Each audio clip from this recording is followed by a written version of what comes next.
I think it's fair if the people in Vegas and the fans at home are saying, okay, you beat the Bills earlier in the season. Can you do it again when it matters most? The truth of the matter is this. It's a hat and T-shirt game. There's no better place to be than home.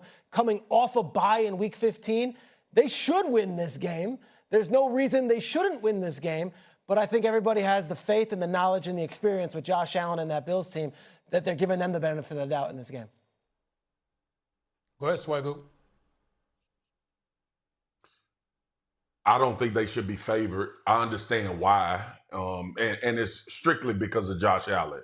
Trey, you made the point. Like, Josh Allen is the reason why the Buffalo Bills are favored, the 54% in this game. But the New England Patriots are a better football team than the Buffalo Bills right now. And they've shown it pretty much all season long. Now, I got a tremendous amount of respect for Joe Burrow and what the Cincinnati Bengals do. The Cincinnati Bengals ain't world beaters. And it took everything Josh Allen had in order to beat that football team in the snow, in those elements. And this is a part of why Josh Allen's greatness that we need to mention at times. And this is also a part of the conversation of him maybe not having to face Lamar Jackson or Patrick Mahomes in the playoffs in order to try to go win Buffalo's first Super Bowl with Josh Allen. So I got a lot of, I understand why this would be the sentiment.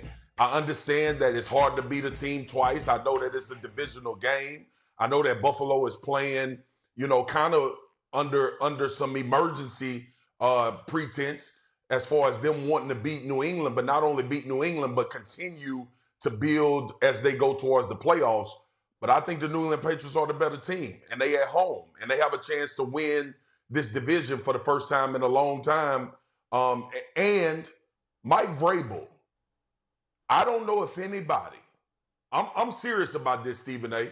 and Shrags. I don't know if anybody prepares their team better for a football game than Mike Vrabel does. I don't know if anybody comes into a game and understands the adjustments that need to be made in order to win a football game. So I put a lot of respect on that. You can't help but respect Mike Vrabel. I think he's the coach of the year right now. I think it's a 1-2 battle between him and Ben Johnson in Chicago.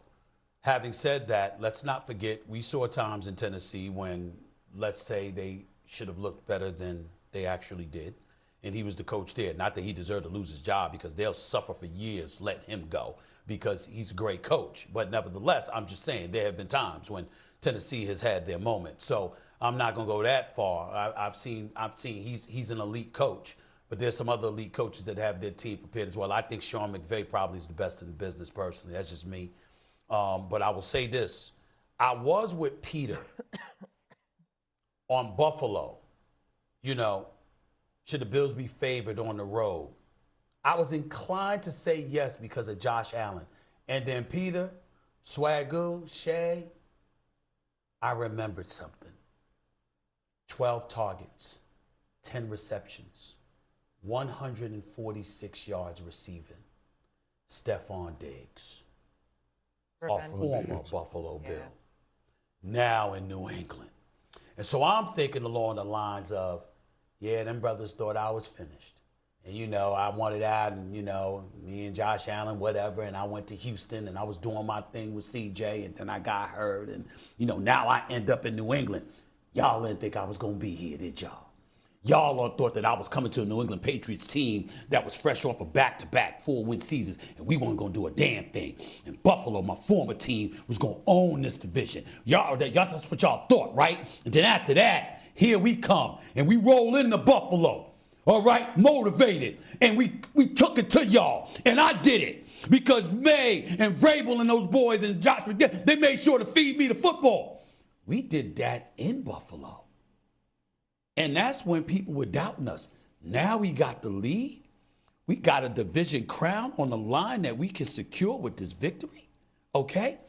On our home turf against my former team. I'm looking at it like that, y'all, and I'm saying, nah, I can't put the Buffalo Bills as the favorites in this one. I really, really think that Stephen A. Peter, you can appreciate that. Those kind of nuggets to do it for. Go ahead, Swag. Swag, you go quick, yeah. Stephen A., beyond that, you, Shrags, and Shay, have y'all seen the birthday content from Stefon Diggs. Him and Cardi B. Bye week. The man just launched a furniture line. He had a bye week. He's had a phenomenal week.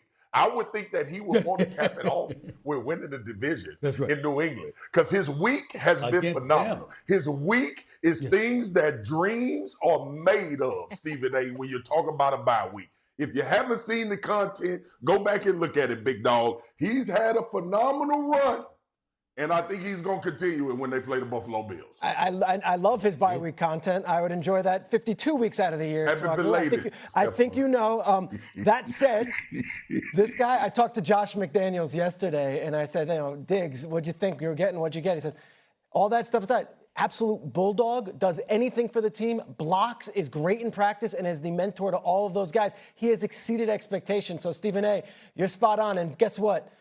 He would like to beat Buffalo, not just once, twice. If it's yes. possible. Of course. Yes. Yes. But Josh Allen is 22-9 in the month of December. He knows when he needs to turn it on. Josh Allen is Josh Allen. He's No that doubt. dude in December. This game on the road. doubt. Yeah, Patriots know what they're up against. Okay, coming up on First Take, Shedeur Sanders shined against the Titans, but why does someone here feel Cleveland maybe is not the right place for him to be going forward? Also, Saquon. They are a true playoff contender and go beat the Rams at home. This is going to be a ton of fun to watch. Great work as always, Jeff, but every box office hit has its critics, so it's time now for Neek's critiques, except Louis Riddick is taking the place of Dominique Foxworth today. Louis, let's go back to the future. What are some of your thoughts on this Packers-Broncos matchup?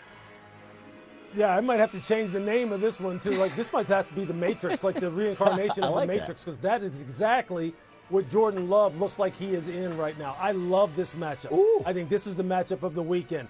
Jordan Love, over the past 4 weeks now, he has been on a heater, 9 touchdowns, 1 interception, average QBR of about 83.1. And you just see he's got total command at the line of scrimmage, total command post-snap as far as his location, where he's putting the ball. You saw how he was dealing just this past week against the Chicago Bears. He was locked in. He had them right where he wanted them. This is a great matchup for him. This is a great test on the road against this pass rush, the way they get after the quarterback. But I'm telling you, this dude's in the Matrix right now, and him and Bo Nix, they're going to go at it. They're going to go at it. Yes. You know what's funny? I'll say this, Lou. Since Christian Watson has come back from injury, Jordan Love has been a completely different quarterback. The way he stretched the field, and I got after Jordan Love early on in the season. He, to your point, has played lights out the last month. These are the games you really see how far you're going to go in the playoffs. You're playing a playoff defense on the road. It shows you what you're all about. I'm fired up for it as well. Thank you, fellas. Y'all were cooking like it was a movie in itself. We appreciate you. More of Jeff and Louis at Get Up.